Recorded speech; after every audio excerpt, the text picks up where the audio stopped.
ஆனந்தமாக அன்பரை பாடுவேன். ஆசையவர் என் ஆத்துமாவிற்கே ஆசிகள் அருளும்.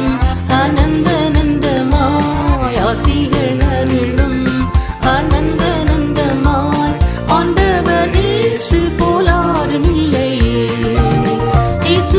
இயேசுவல்லால் இயேசுவல்லால் இன்பம் மிகத்தில் வேறு எங்கும் இல்லையே.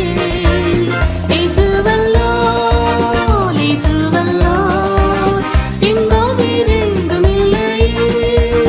தந்தை தாயும் சொந்தமானோர்களும் தள்ளிடினும் நான் தள்ளிடுவேனோ. தந்தை தாயும்